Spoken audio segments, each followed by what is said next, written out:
All right, you ready? Living ready, born ready, always All right. ready. Welcome back to the Nassman Hockey Podcast. It has been a while. Life got in the way, but we're back. We have a schedule coming up. We're back to weekly shows. James, nice to see you. You're still in your old place, as I see, in your kitchen nook. If we were better Yeah, marketers, we would have had I don't know, like a coach's corner, but James in the yeah. kitchen or something. What's James cooking or some dumb shit? Yeah, still here. This will be our last guaranteed show with me in this place. Some things have delayed the moving process, but uh, alas, I have no more rope to pull here. I have to be out. So this will be our last show with me in this house. That's exciting. And then you have a nice background with all your presumably more Star Wars than Islanders gear, but or whatever you um, have going on. Maybe not at first, but eventually, yeah, I'll have some. Yeah, I've been collecting jerseys, so maybe that will be what I have going on. I have also been on a jersey kick. That's been a lot of my eBay searching lately. Yeah, Um, when I was on Long Island, geez, I guess it was only a few months ago now. My stepdad was. I think I sent you a photo of we them, did. James. We did.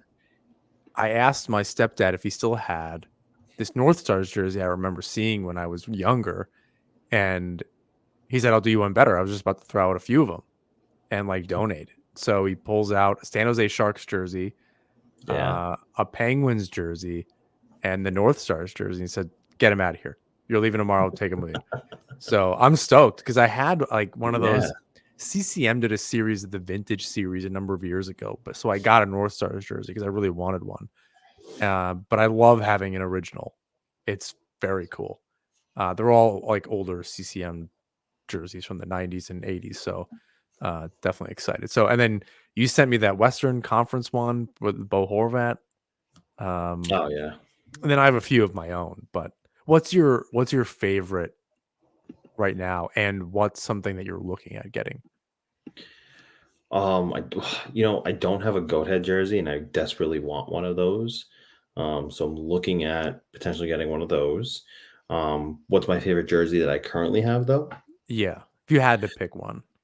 So I've had a theme with the jersey that I've been collecting, and it's just like weird, like almost like taking the theme from Islanders Anxiety, Weird Islanders, just weird jerseys. Like, wait, that guy was on that team. Like, do I really have? Is that a I real love that. jersey? Like, yeah. So, or like even the Bo Horvat. I think the Bo Horvat one might be my favorite, just because of how weird it is. A Western Conference All Star jersey that pays homage to the old. I don't remember what year it was. Those All It's Star like jerseys, but 96, late yeah, 90s. Like there was a that couple might years where they be did that. but that might be the reason why that one's my favorite. It's got an Islanders patch on it, but it says Western Conference, and it's a Bo Horvat jersey, and it's just all sorts of weird, all sorts of not right, but also right at the same time. So I think that's my favorite jersey right now. Um, and then I'm trying to remember. There was one that I was gonna get, and I can't remember who it was or what team it was on, because it was, again, it was one of those things where it was like, yeah, really, that name on that jersey, and it turns out that, yeah, that name on that jersey. So um it's eluding me right now. I can't remember who it was. I've been seeing a couple older NHL All-Star jerseys, and that was inspired by wanting to go to the NHL All-Star game when it's on Long Yeah. Island at UBS Arena, which is going to be, I think, very cool. With how the Islanders are playing, I don't really know how that's going to go in a couple of years. Um, if the team's not good, it's going to be really tough, I think, for for the fans just to. It's already tough when we're on a national stage, in the Stadium Series, and I think that's where I want to start. Um, is with the Stadium Series, and not necessarily the Islanders game right away. You were there for Philly, New Jersey, and I wanted to just get your kind of firsthand account on like the atmosphere, Oh, um, and everything. I mean, we were texting throughout the day. I'm sure if people follow you, they were seeing bits and pieces of this, but I wasn't sure if you wrote about it or I know you were on a podcast there, so maybe that was a little bit different. You weren't talking about the atmosphere necessarily, but wanted to get your 2 cents because I just got to watch it on whatever channel it was on. I can't remember, but I was at home, so it was a little bit different. So I wanted to hear a little bit about it. It was probably one of the coolest, if not the coolest game that I've ever covered. The atmosphere was electric. And look, there's a reason why a lot of the narrative about these outdoor games is like, oh, it's boring on TV. And that's just purely because it's for the person who bought the ticket. The atmosphere, the intermission shows, the pregame shows, like just the detail and the efficiency they put into this game was incredible. So much so that the point of or the aesthetic of the rink and on the field around the rink was supposed to look like a park in New Jersey that they hired actors to walk their dog through the park, go for a run, work out. And I was just like mind blown by I'm watching these guys running, and I'm like, where are these guys going? Like, there's people playing hockey right now. What's going on here? Dogs on the field. I'm like, what is happening? And somebody explained, they're like, yeah, these are paid actors. This is supposed, and I'm like, oh my God, I get it. This is incredible. So, it was just so much fun. Like, from the tailgates, which was so cool to see, and the 70,000 fans, just out there having fun, eating, playing music, drinking, like Lindy Ruff said, Diet Coke. It was just a ton of fun. The fan fest was great. I had shot some pucks at targets. That was a lot of fun. Took a picture with the Stanley Cup, like stuff like that. So uh, it was incredible. I'm a big advocate for them continuing to do this every year. I know that, people have been talking about should they do it in New York, New Jersey every year? Maybe not every year. Don't let it lose its luster. But I think that there's certainly an appetite for it to be, one of those traveling things. Like it happens every year somewhere else. I think that should remain because the people who do go love it, like have the best times. So I'm an advocate for keeping it around. There was discourse on it getting a little tired. And I guess from what I'm hearing is for the people there, it's amazing. I understand on TV, it could get annoying.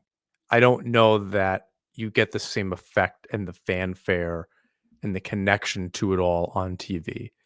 It's just a game that winds up being a little sloppy and a lot of these just kind of X factor things when, in the Islanders case, it was in a really, really important game. Do you think there's a disconnect there between the people that actually show up and those that are watching it on TV? And that I definitely understand the scheduling and not doing it every single Yeah. year, but for the people that do show up, it seems to be a very different, obviously a very different event, and that might be for what the NHL wants. That might be what they're aiming at. It's not necessarily for TV, which is a different approach because most of the time it is for that purpose. But is it the other way around this time?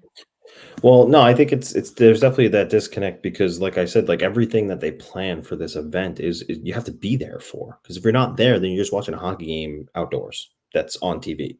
So I think that's what the disconnect is here. Like now, maybe and I don't know. I'm not sure. I didn't watch the on air version, but are they filming the Jonas Brothers concert? I don't know. Is that something I people want to even watch on TV? I I don't know. didn't watch the intermission. I just had stuff to do.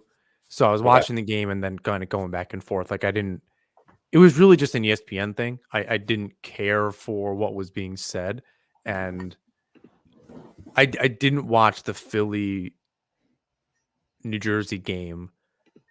I can't remember why, but I didn't watch the game, but I saw enough about it, and it made sense. It was very New Jersey focused. Um, it wasn't It wasn't in Philly. I understand there's like a rivalry there. I'm sure they did a little bit on that. I think what annoyed me about the Islander game and the coverage was, And I didn't have high expectations for the Islanders to be the focus by any means. I understand it's the Rangers, but even in the Islander Ranger game, the Devils are getting brought up. It's all about Jersey. There's PK Subban, Mark Messier, um, and then Steve Levy, who's a Ranger fan. It just wasn't a lot about the Islanders. Not nearly enough, right? It didn't do anything for me. So by the intermission, I was like, I don't need this. Right. Ray Ferraro did, I think, as good of a job as somebody in his position could have done. He's not really on air like the entire time. But for the rest of it, yeah, it was I didn't enjoy it. It wasn't enough about the Islanders to keep me focused throughout the entire game. So to your point, it was just me watching a game that was outdoors. And I didn't have that same connection. I'm sure if you were a Ranger fan or a Devils fan, it was pretty good, right? And it is an event. I think that to give it credit, it's a game you want to get together with people to watch. Like at least it's an excuse. So it doesn't take it all away. It's kind of like watching the Super Bowl. There's a lot that happens that you need to be there for to really feel it. It doesn't really make it less exciting to watch necessarily. It's just a different experience. But from an Islander fan perspective, it was lackluster for me. I mean, the game sucked, but and Well, we'll talk about that. But the other thing too is that, in the market that the game was hosted in, it's Ranger City. So it was heavily outweighed in fans, 70-30 in favor of Ranger fans. So yeah, you but could that's see not the that. game. On TV. You got to at least do Well, something. you don't get the same pop when your team scores, right? And you can feel that, you can hear that, and listen, whether it does or it doesn't affect the guys on the ice is probably not relevant. But at least for the fan watching, it's maybe discouraging. Yeah, that wasn't really what I had a problem with. It was literally just not having enough to say about the Islanders during the game, and it's a little too far back for me now, and I'm trying to push that out of my memory. So that whole day of me getting a little excited and getting all my food together and getting on my couch, I love that. That's like my Islander ritual. I love doing Yeah, that. Whether a lot of Tuesday games, a lot of Taco Tuesdays on the couch watching another game, and that's just like it's just where the way the schedule shakes out. But it was a Sunday, and the Islanders really don't play a lot on a Sunday, especially in the middle of the day. They're not particularly good at those games, but in matinees in general. But yeah, I just wanted like a nice relaxing Sunday, and then I saw the rest of my day. I think I was even going to play on my own game tonight, like that night. So it was just great. Like I really wanted to enjoy it, and Ray Ferraro is there. I wanted like they didn't have anybody. It just wasn't. And then the Islanders were a bummer. They just came out in suits. Like it just that I kind of expected. They really didn't deserve to have very much fun going into that game. They were playing like shit. So if I'm Lamoriello, you say, yeah, you don't deserve to have fun. You're gonna go in there all business trying to win a hockey game that they didn't win. So I don't know. I guess that's enough about that. It's just that was not a good experience. I didn't enjoy watching that for a lot of reasons. Um, but I wanted to at least start there. Um, I also wanted to like getting into like I want us to start kind of in the clouds and then get into some nitty gritty stuff as we go here, because it's just there's so much. I mean, I think a lot of it is that we lost a little bit of time, so we have a lot to cover, but nothing's really changed.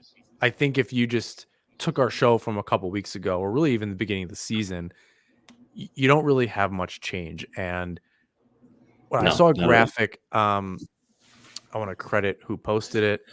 It was actually the NHL Network. It was season splits by coach. Now, obviously, Lambert had a different chunk of time to deal with than Wad does. But looking through this, I don't know if you saw this, but had Lambert's record 19, 15, 11, Wah 4, 5, and 3. I think they're 4, 6, and 3 now. No, when was that posted? 26th. Oh, that was yesterday. So yeah, that hasn't changed.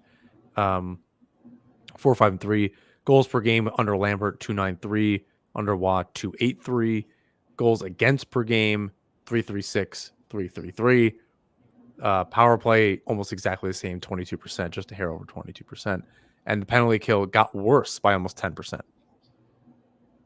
So far, it's not the coach. And I think that's what we discussed last episode was, because the Islanders weren't, by the eye test measure, they were doing better. I think it was clear you were seeing a little more energy. The underlying numbers were there, but the results weren't there. And it's at a certain point, it's the roster, not the coach. And I think we've established that Watt can only do so much in a short period of time. Midway through the season, got to break a lot of bad habits, so on and so forth.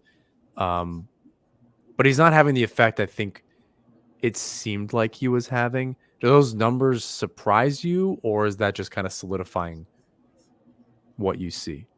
Yeah, it's just kind of solidifying what I see here. It's just, just peeking at the schedule. I don't exactly remember when we last, you know, uh, left off, but loss, loss, OT loss, win, win, loss, shootout loss, OT loss, OT win, loss, loss, OT win. It's like, it's more, the more things change, the more they stay the same, right? So it's just, um, it does feel like the definition of insanity here. Now, I will say to Patrick Waugh's credit, at least recently, and I'm sure this is something you want to talk about. I have a tendency of skipping ahead, but he at least is trying to change things up a little bit with the way he's deploying the lineup. Yeah, it's a little cry for help, right? I think you're I would say so. stacking Nelson, Horvat, and Barzell together. It's a little bit of a cry for help and be like, yeah, I'm going to show you what this could be. Now it screws up a lot of the rest of the roster, and McLean came up. He's been playing well. I want to talk about him later too. But I think there's something there, and Watt can only do so much, right? And I still think there's something bigger here that we need to discuss, and I'm going to use a word that Dan at Islanders Anxiety used. And I really try, I really try to listen to their show after hours. But we're recording a day later or so than typical. So I had to listen because I just been not wanting to watch Islanders hockey. So this is helpful. I just need, sometimes they just kind of calm me through it a little bit. And what he said was there's something rotten on the roster. Something in that locker room has gone bad. This is a team that went to battle for one another, that wouldn't get rattled, that just no matter what, they figured a way. And now, even if they lost, you know, um, they've looked bad in wins, they've looked worse in losses, they've crumbled under any adversity. I'm trying to figure out, I mean, we're not there. I don't even know if I was around the team if I'd be able to tell, just because it's a group that's been around for so long. What's going, and it might not be a particular player, right? It may just be, it may be something else. And I have an idea that I want to pitch after you give your thoughts. But is something rotten? Like, does Lamoriello have work to do just to kind of seek out what's causing this team to play like this? Because it's not the coaching, right? Yeah, It's clearly not that, and it's going to help change the culture. But something's going on here. yeah. I mean, I don't know if rotten is the right word. I feel like maybe just more stale. And I know that things have changed structure wise and coaching wise and voice wise, like all that stuff. Yes, it certainly has changed, but the personnel, the core personnel largely hasn't. Um, it, you know, Look, when Bo Horvat came in, he made an impact, right? The team started to score more.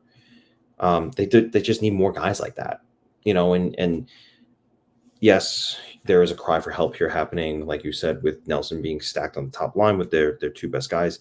Perhaps that puts a bit of an offensive jolt in this team. It's only been one game, um, That they won, but which is a good that, start. right, correct. But you're right. Like there's, um, there's something stale here, and they probably need more impact players. Like, I didn't get to watch the game that they won yesterday in its entirety. I did watch the abridged version of it, but um, someone made a good point. Like, Adam Pellick used to be really good at hockey. What happened to that guy? And Ryan Pollock is putting the puck in the back of the net a little bit. He scored yesterday. That was good for him, but not the game changer he was drafted to be. And not that he was, right? He was a 9-10 goal scorer a year. Yeah, That's not Noah Dobson numbers, right? Where no, you're a future Norris Trophy candidate and possibly winner, but it was something. yeah, It was that group on D kind of making an impact. And I guess like you're saying stale, the word stale, and I don't know, rotten and stale are just, uh rotten bread is just stale, right? It's overdone. So okay. I think it's one of the same. I don't want to argue the point at like semantics like that, but is it that they're too comfortable? Like Well, I that's think Islanders fans joke about like, oh, it's a country club and this and that, and I think I've said this. God, um, I'm going to give myself a little credit here. I said this all last year. I've continued to say it this year. This is not new. Like we're yeah, seeing the ultimate just really, really bad results, but they got by on I don't fucking know what for a long time. During that first year with that last year with Trotz, I said, grow up, you're professionals. I really don't want to hear any of this shit. Then last year was a lot of excuses about Lambert's the new coach and they have to learn. I don't care, figure it out, you're professionals. Um, and this is the same shit. They're losing in different ways, but they're losing. And now you're starting to see Waz calling it confidence. Um, what do they have to play for? Like, there's no one's job is at risk. No one's. I don't want to say that they need to be afraid. I think that's silly, but I don't know. Like they all have contracts. They've all kind of. I yeah, don't want to say they've won anything because they really fucking haven't. But yeah. there's Well, and nothing okay, there. Like so nothing's mixing it up. There's no young kids pushing them for jobs. There's nothing. They all have this is a contracts. They know they over. can't be moved. Like what is it that? Like am I? Is that maybe that's I think overblown? I Maybe I'm think there's something to overreacting. that. No, I don't think it's overblown. I think there is something to that. I look at a couple different teams here. I look at the New York Rangers, who have a kid in Matt Rempe who just came up and has kicked the door down to the NHL and has just, made his presence abundantly obvious. Like, here's Matt Rempe, and he's fighting for a job. And as a result, the Rangers are winning games. I look at the Toronto Maple Leafs, who have expiring contracts for guys like Tyler Bertuzzi and Max Domi, and suddenly they're filling the net and they're impact players. And you're right.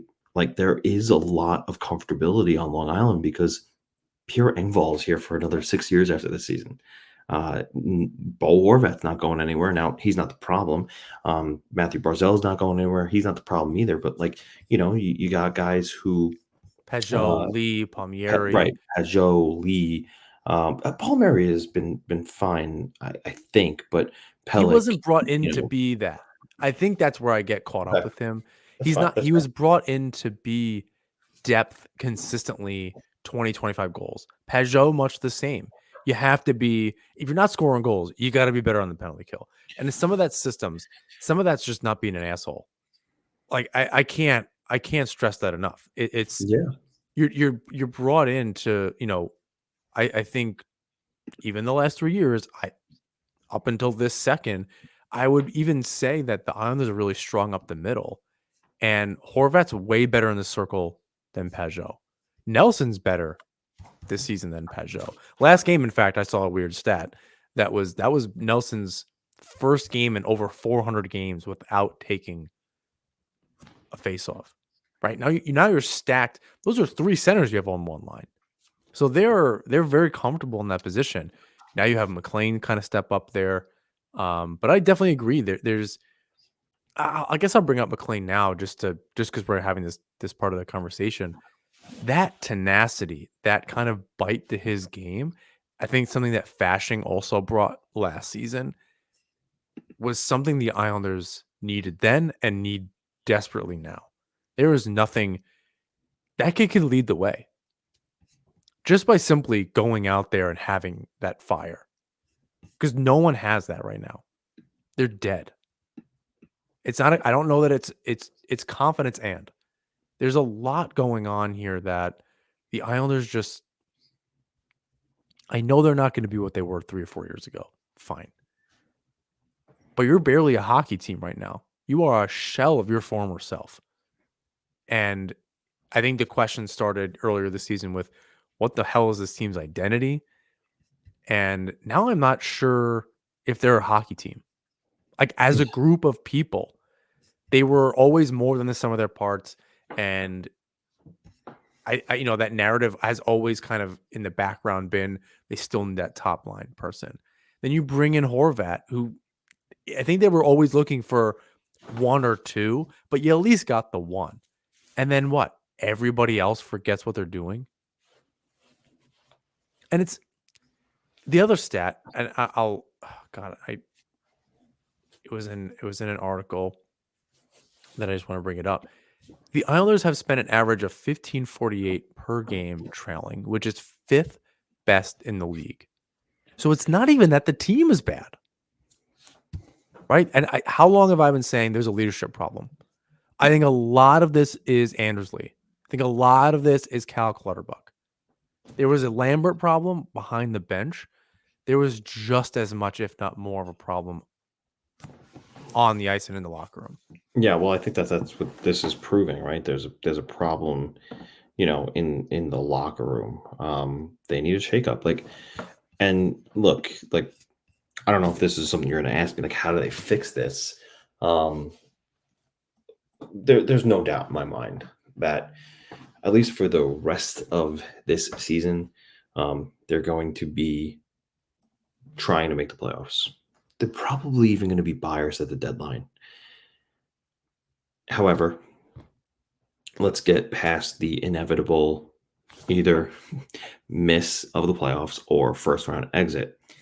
What do? I think if Philly is proving anything to us, it's that we used to have this mindset where it was you're either a contending team or you're selling everything and stripping it down and rebuilding. I think if Philly's proving anything to us, it's that you can do this on the fly. They're competing. They're a good team. They're committing to get ready to see some of these guys still get traded. They did that starting last summer. They brought in some good young parts. There's guys on that team, or they got some good draft picks too, and they drafted some pretty exciting young talent for the future. So, and look, the other team in New York did that not so long ago too, in the Rangers, right? They acquired these near NHL ready guys or young NHL ready guys, in addition to draft picks, and they kind of did this on the fly. Whereas I think the Islanders, they have an opportunity to do this too. We know hockey games move fast, but with DraftKings Sportsbook, an official sports betting partner of the NHL, you can score faster than anything happening on the ice. This week, new customers can bet $5 and get $200 instantly in bonus bets. Take the action on any of the NHL's upcoming games, including Jets Hurricanes, Oilers Kraken, Avalanche Predators, Panthers Red Wings, and many more. Download the DraftKings Sportsbook app with code THPN. New customers bet just $5 on the NHL and get $200 instantly in bonus bets. Only on DraftKings Sportsbook with code THPN. The crown is yours. Gambling problem? Call 1-800-GAMBLER or visit www.1800gambler.net. In New York, call 877-8-HOPE-NY or text HOPE-NY 467369. In Connecticut, help is available for gambling. Call 888-789-7777 or visit ccpg.org. Please play responsibly. On behalf of Boot Hill Casino and Resort. 21 plus, age varies by jurisdiction, void in Ontario. Bonus bets expire 186 hours after issuance. See DK ng.com/hockey for eligibility and deposit restrictions, terms, and responsible gaming resources. NHL and the NHL Shield are registered trademarks of the National Hockey League. One guy that comes to mind, look, I don't know how true this is, but I did see something about Jeremy Rutherford of The Athletic, the St. Louis Blues reporter, saying, like, Jordan Kyrou is not a fit for the Blues long term. He does have a long term contract, but is there a way to get that guy on the Islanders? Former 30 goal scorer who's, I think, in his mid 20s, that would make the team younger and guess what? Better. Um, do you have to trade a Brock Nelson this summer? Do you have to trade him ahead of the trade deadline? Maybe. Somebody's going to covet a 30 goal scorer who I think still has term, but is only making $6 million bucks, which is kind of a bargain. And the cap's going up. So that 6 million is going to turn into 4 million or maybe 3.5 million soon. You don't think you'd have to keep Nelson and add Kyrou? Like, it's not, I there's a part of me that he's part of that. He's not the guy. He's not the There's guy that only you so trade. many parts that you can sell that are going to help do what you need to do. I know it's hard. And Yeah, 100%. yeah, because who else are you trading, right? You're not trading. Well, Nobody's taking that Engvall contract. No, I well, mean no. you're gonna trade a Cal Clutterbuck. You're gonna maybe get a third round pick for him. Matt Martin, you're lucky if you get like a seventh. Like, Well, you don't at get a me certain wrong, point, I you're love claiming roster space. Like, it's not. yeah. I think there's a difference in some of these trades. I just want to separate the idea of I'm not suggesting trading Cal Clutterbuck for Jordan Kyrou. I obviously don't think that's going to Oh happen. no, I know. Yeah, no, I know. What I'm saying is Wallstrom or something to that effect. You know what I mean? Like, there's got to Yeah. be something there where you have a guy that is. Look, I was going to save Wallstrom for later too. I think he's useless. His time on the Islanders done. Um, he's not good. He doesn't fit in whatever the hell the Islanders are doing. He's kind of running out of time. He's an RFA this summer. Trade him. It's I don't think it's worth it, frankly. It doesn't seem like it's a good fit. Um, I don't know what his value is. Like, that's why I say it's Wallstrom and um, at least you have Holmstrom, who woke up, although he's got one goal in his last, like, seems like 40 games. I know that's not correct, but yeah, I think he had his 12th or 13th goal recently, and there was a long drought in between those goals. Um, so I don't know what that looks like, and I guess I didn't really want to talk about specifics. I think that's a decent idea, and I believe I also saw that as well on Twitter.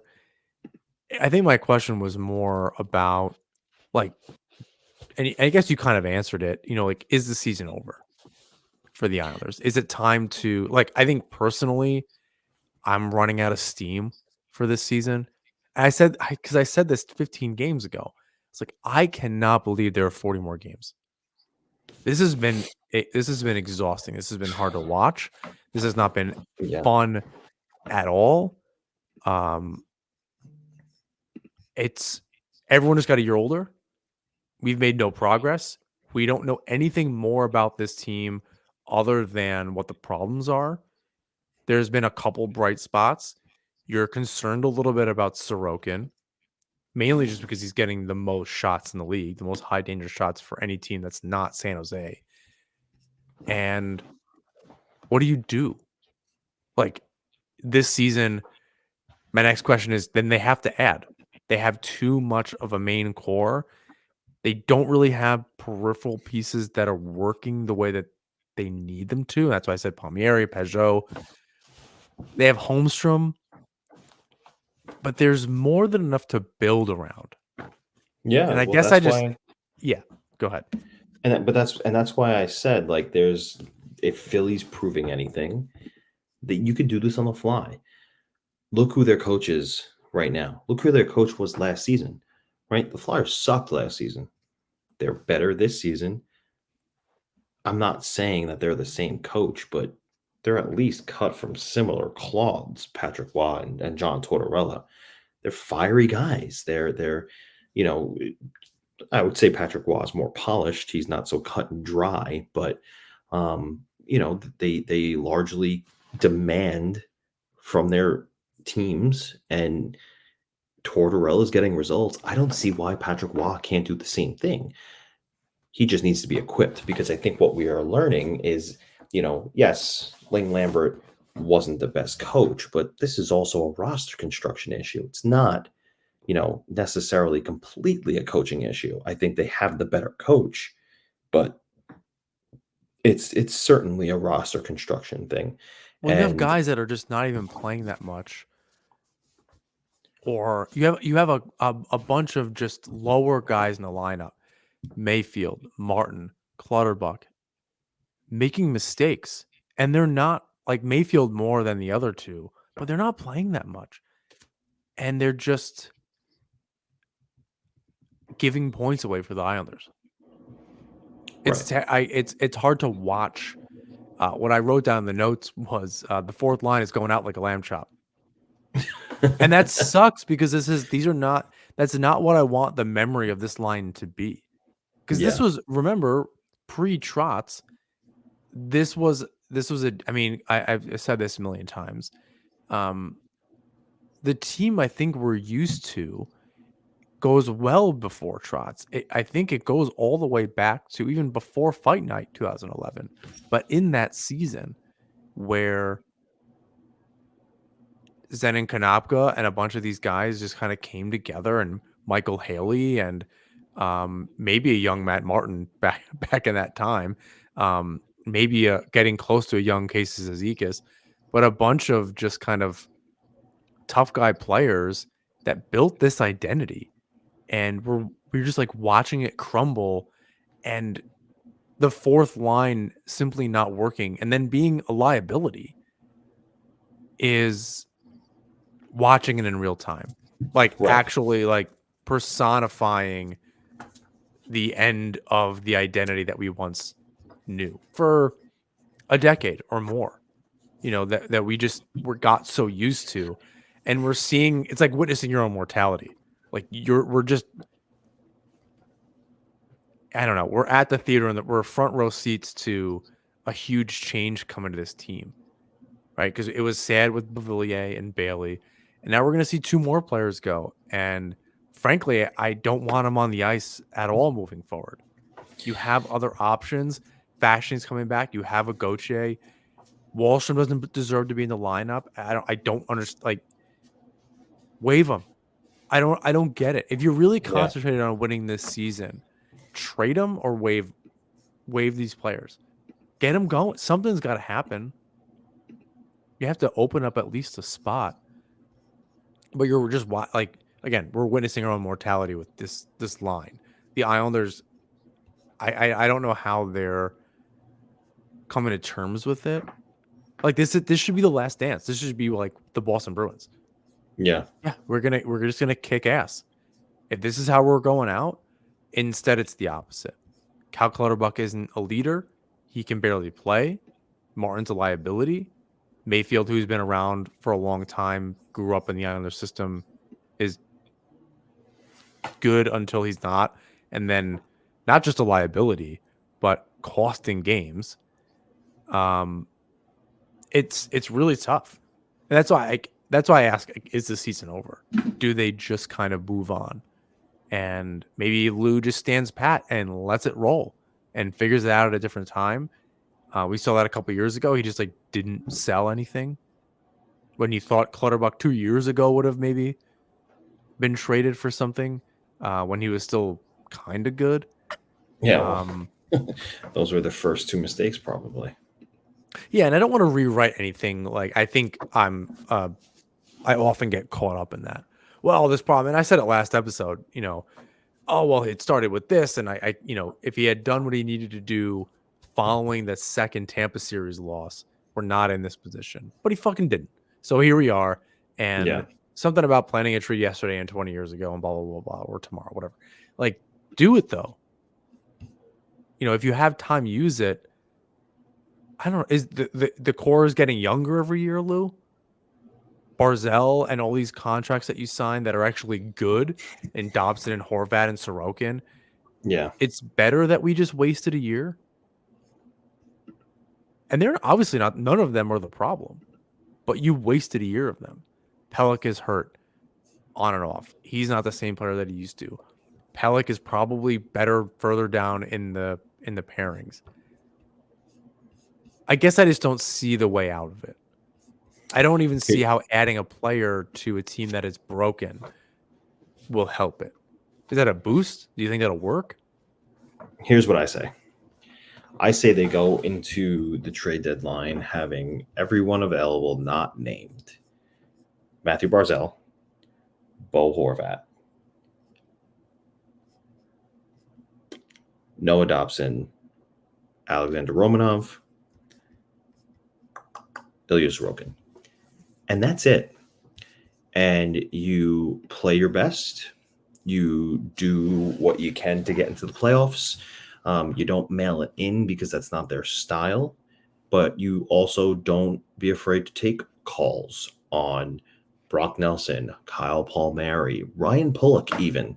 I think that, look, you're not going to sit here and be like, yeah, you can have Brian Pulock for a bag of pucks. It's got to be a good offer. That's what some of these teams are doing right now. Hell, look at Barry Trotz with the Nashville Predators. You want UC Soros? Sure. Pay up. And that's what he's doing. And teams are calling, and it's garnering interest. And now other teams are feeling like, maybe we should get in on this. Maybe we'll offer something a little bit better. We don't want to lose this player. And all of a sudden you have options. Why not make Yeah, everyone available right now, not name those players yes. that I just named? You still try to compete. The message from Wah should be cancel out the noise, get on the ice, and play your ass off, and try to win. At the same time, Lou's got to do what he's got to do. And look, He just won't, though. I think that's where, like, I think we know that. You're looking well, at, then it's time Sean. for. Yes, it's Go time for ahead. new GM. No, it's time for new GM then. It is. It is. Look, if ownership can't sit there and realize that, look, they're backed into a corner at this point. Like, how many more years can you make these excuses? Like, the team that they're holding on to is 4 years removed. Like, you can't. It's years of excuses at this point. It's time to, you know, make an uncomfortable decision. Yes, it's Lou Lamoriello. He's well respected for his historically legendary career. That's just not the GM you're seeing right now. And it's probably not the GM that's ever going to return. I mean, there's not enough time for him to do that.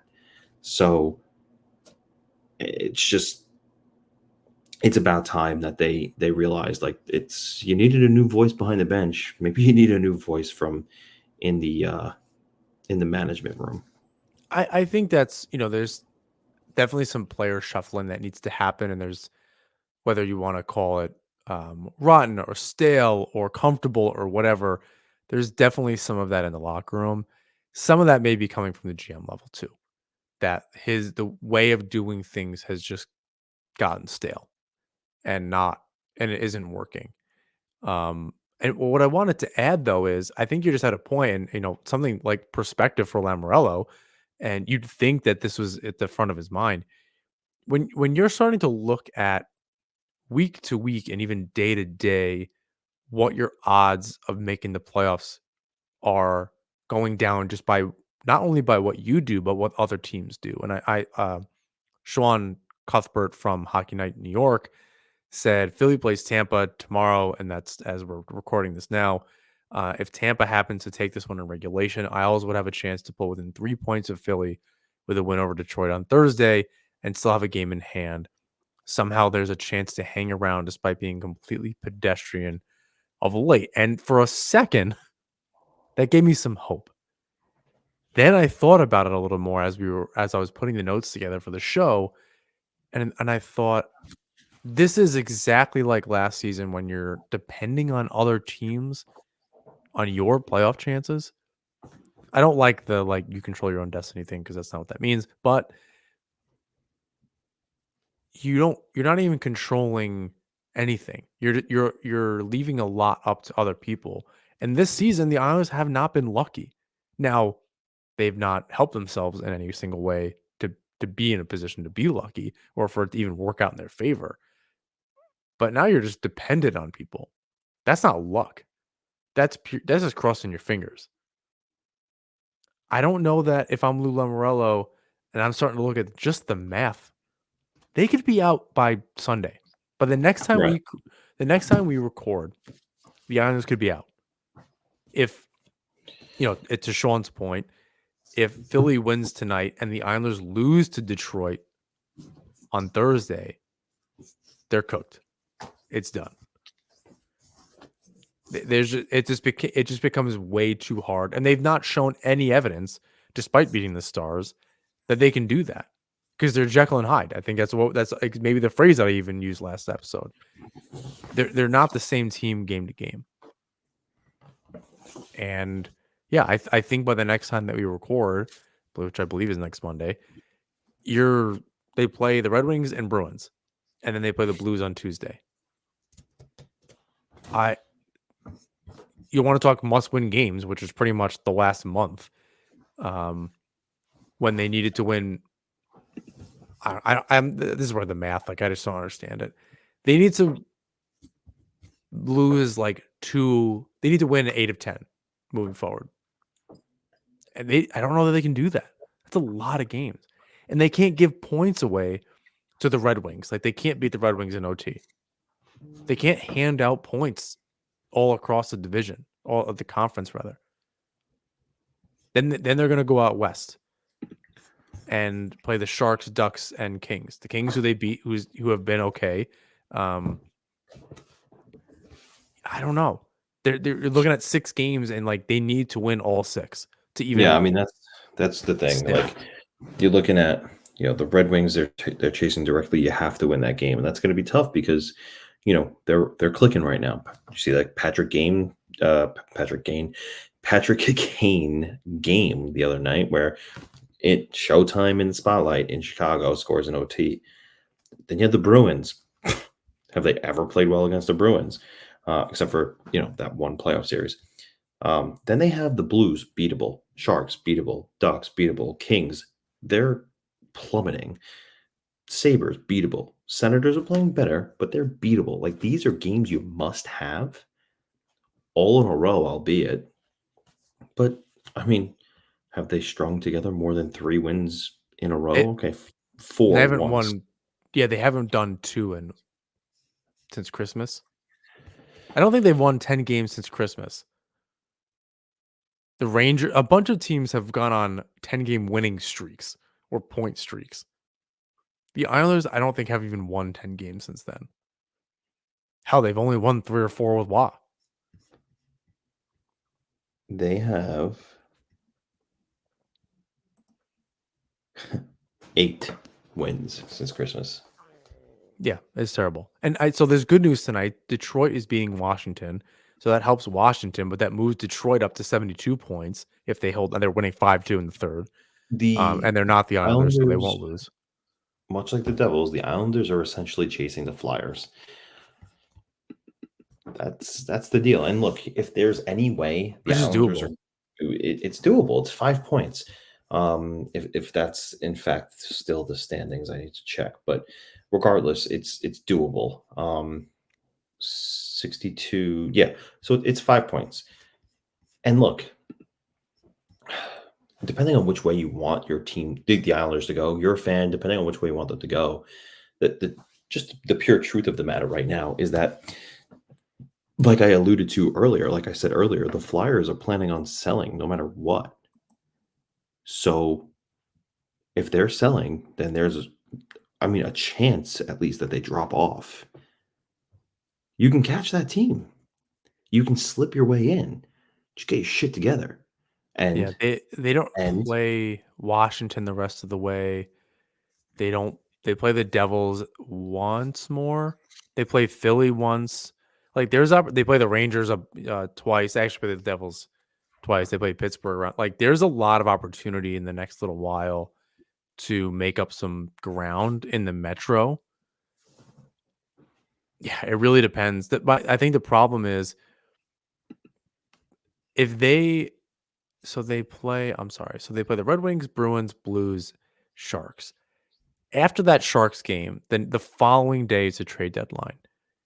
At the end of that game, at 1 in the morning, on trade deadline day, we'll know what's happening. The rest of the season may not even be worth it. I don't really know how else it shakes out, because you have to make a move at the deadline if you're going to make the playoffs. But you have to be in a position where you think you're even a contender, or it's worth giving up assets to make a move at the deadline, unless it's selling something. So I think we know by the trade deadline what's going on. That's 4 games, and they need to win all of them. At least steal a point with the Bruins. But they need to go 3-0-1 against the Wings, Bruins, Blues, and Sharks. That's just stay in the conversation. Yeah, And they need to I win, would they agree. need to beat the Wings in regulation, or it just doesn't work. Yeah, I would agree with that. As And then you need Patrick Kane teams, extends his point streak to 9 games. yeah, and then you need Washington and New Jersey to also falter a little bit. And tonight we'll bring the Capitals to I believe I'm looking at the right line here. They'll be 4-4-2 or something along those lines. The Devils are 4-5-1 in their last 10. So they need some favors, and then they need to beat the Devils along the way here to really make it. And they don't play them for a while. So Right. they've just really not put themselves in a good position. That's why I think, like I said, personally, like my fandom outside of NHP, it's been really hard to just pay attention. I can't watch other hockey because I'm just so like, this is just takes so much emotional weight to, I don't know. It's very difficult to watch other games. It's the honors are just too much on their own that I'm not interested in other stuff. And it's frustrating watching other teams. I'm like, why? This is I think I've said this for I've said this for a long time, and I always, at least I thought it. You watch other games and you go, why does it seem faster than the Islanders? Like, why is this better quality hockey than when like I watched Colorado play Winnipeg or something, and it's just everyone's snapping it around, and man, it just seems like a different level. Like it's a different NHL when you're watching some teams play.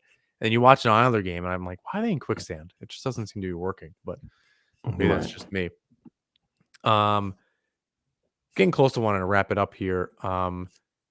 We talked about the upcoming schedule. I'm like half joking about this. Do you think Matt Rempe is going to break the Metro division? Because what happens with this is every team is going to now think, well, at least in the Metro, okay, well, we need a guy who's gonna go up against this. That line is enormous, right? There's a new identity line in New York that they might be forging that um, in Madison Square Garden as we speak. Lamrella must be seething at losing Ross Johnston and then having Matt Martin just absolutely get the brakes beaten off of him. You think that's going to have an influence on the rest of the division, especially a team like the Devils, who are younger, Yeah. smaller, faster? Well, here's what I think. Have you seen his face today? He can't do this forever, and I think this is why people are saying fighting needs This to is be kind of my out of the game, because you're just getting No, punched in the head. that's not where I'm not going there. My question is, have you literally seen his face, what it looks like today? No, but I imagine that it's Okay. just He's got a big, big black eye. Like big, real big. Like almost to his cheek big. Um, he can't keep doing this clearly for health purposes. that's what I mean. Um, Like it's kind of but like you just can't get um hit in the head like game after yeah. game like this. So I think there's a conversation that the team has to have with him, like, hey, reel it back, don't drop the miss with everybody. They play But I the think, Leafs soon, right? So it's like you yeah, want a piece of Ryan Reeves. Like all he needs is yeah. one good one. I'll tell you what, I already think he fought the toughest guy in the league. I don't think it's Ryan Reeves. He's up there, but I think it's Nick Delorier. And that guy just doesn't feel pain when he gets his face beaten in. But anyway, What about Olivier on Olivier was a good Columbus? one too. Olivier won that one, and that's why he looks the way he does Yeah, right now. dude.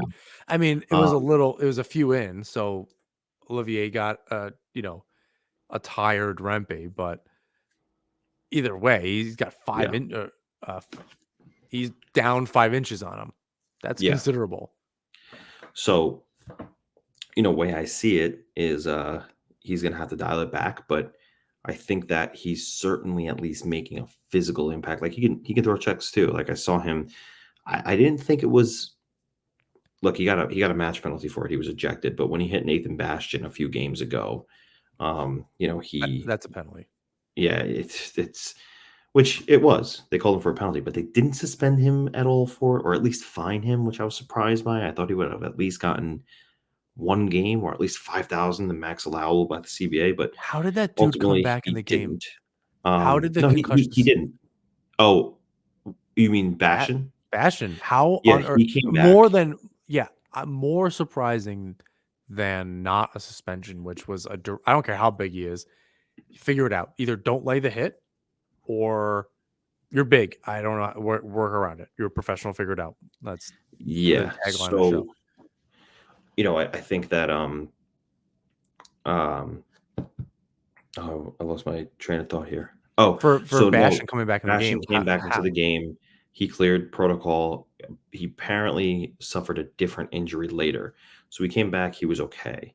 Um, and then later took another hit from Truba, didn't like the nature of the hit, dropped the mitts with him, lost, Yeah, and wound up, not coming back for the third period. So um, we don't know yet what's wrong with Bastion, but hopefully he's okay. You just don't like to see these kinds of things unravel, which is why, circling it back to Rempe, look, you made your point. Everybody knows who you are now. Do yourself a favor, stop getting your face bashed in, and you could still be that physical presence, throw clean hits, and only drop them if you have to. Like, stop obliging everyone. yeah. Eventually, it's just not going to work out.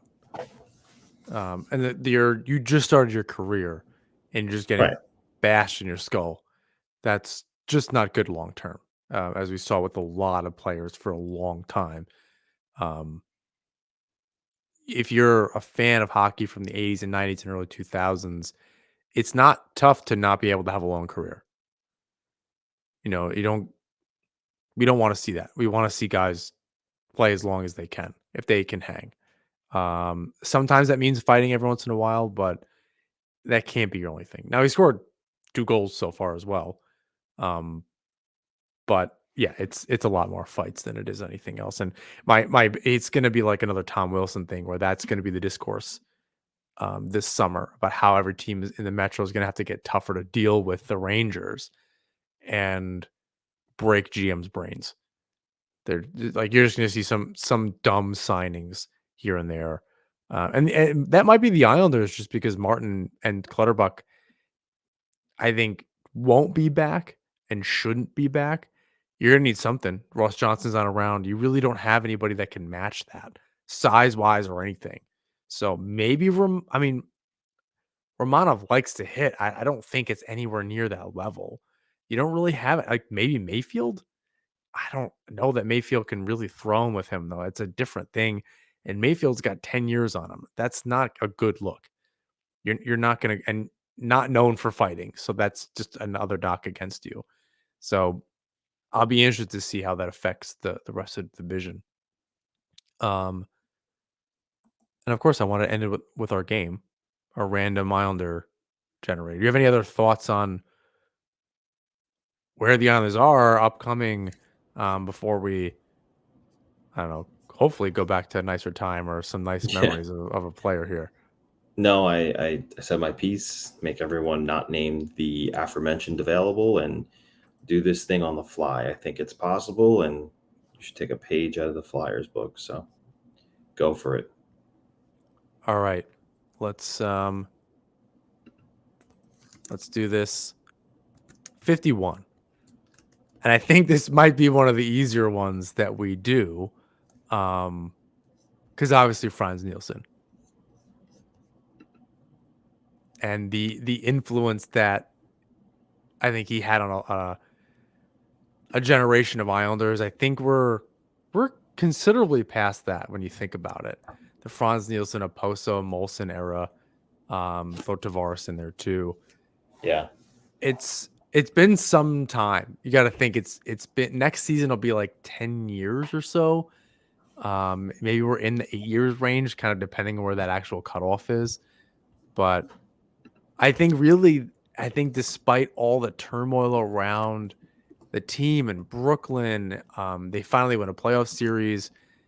Um, I think Nielsen was still on the team, right? That play by 2016, or is he traded before then? I think he's on the team through the end of that season. Um, that's it's a lot of memories, and he was on the team for it feels like forever from 2006 2007. Shootout killer. Um, Really the only thing that the Islanders had going for them at that point. Um, what are your memories of Franz Nielsen? Just, the shootout connoisseur, when they needed somebody to win the game in that moment, it was him. Just a ridiculous backhander. Like he did the same thing every time, and he scored at like a friggin' 35% clip. It was crazy. So that was really the crux of it. I mean, I loved Franz as just, uh, a quiet leader, somebody who just did all the little things the right way all the time. Um, it's funny though, because of you, I don't only think of Franz when I think of 51. I first think of Franz, but then I always think of Weird Franz right after, and it's Valtteri Yes. Filbula right Yeah, after. Franz Light. Um, Yeah, and I'm just like, oh yeah, that happened too, and that was was that Grabowski and Kuhlman that era, or was that yeah, that's kind of that era with okay? Kuhlman. Do you Komarov maybe remember? is right. Go ahead. Do you do you remember? Now we're really just going down a hole here. Do you remember when the Islanders signed those guys at the same time? Kuhlman and Filppula. No, Kuhlman and Grabowski. Oh, it was. They like filmed their announcement together in the yard, wherever I guess at one of I their don't remember that. houses. I, unless I'm like completely botching this, I'm pretty sure Grabowski and Kuhlman like filmed in their like one of their yards in a pool wearing an Islander jersey. Like, can't wait to come and play for Long Island. I'm pretty sure that happened, I kind of have to look this up or now. something like that happened. Someone will tell me if I'm right or wrong here, and post it on Twitter, I'm sure. But yeah, that was my one of my first memories of, and Grabowski likes to do those kinds of things, right? He also was kind of one of the first people to wear a fisherman jersey in the Islander locker room with that funny photo of himself that he took. They did like a hipster video. I remember in Brooklyn. Like they were right around that kind of era where Yeah. they were doing that, and they're just trying to make any kind of light of that. I think from those two. Oh, I do. Yeah, I didn't see this wearing the old fisherman stuff. That's super weird with Grabowski. Yeah, I remember them. There was a part of me that just thought, "Oh wow, they played together before. How exciting is that going to be?" I always thought that they were both really good. Kuhlman's a hard worker, good on the penalty kill. Um, Grabowski was just like a good Russian player. I don't know if he's like from Belarus or something like that, but I don't know. I just got really excited. Um, yeah, the Russian hipsters, the two of them. They made a video. Yeah, it's the two of them is very funny to think about. That seems like really a long time ago. Um, Yeah. Any other rabbit holes you want to jump down with that? Or Philpo is very funny too. That's obviously the other one. The other ones are Dave Roche and Anders Meyervold. Neither of those players ring a bell. That's because Dave Roche played one game with the Islanders. We will let anxiety take that on as a weird Islander, if they even have enough information on that guy, or any kind of memory, because it wasn't really that long ago. It seems 2002. And Meyervold 12 games. So yeah, I think that we'll leave those to them. We'll take the lower hanging fruit there. That was cool. I like these for just a little memory lane. I know they're unprepared and it seems a little chaotic, but it's kind of nice. Anything else? You're good? I'm all set, partner. You gotta pack up. So you gotta figure Yeah, some stuff out over there. Get out of I your know. kitchen nook. Um, Always afraid of that little shelf above your head that was gonna fall down. Um, Please rate, review, subscribe wherever you listen to or watch the show. You can follow us on Twitter, Instagram, Threads, and YouTube. I did post on Threads today, so we're back. I'm trying to do something there. Hashtags are weird. I'm trying to figure that out. You can find James' work at New Jersey Hockey Now. And James, bring us home. I think we need a classic to just rally the troops here. Until next time, let's go Islanders.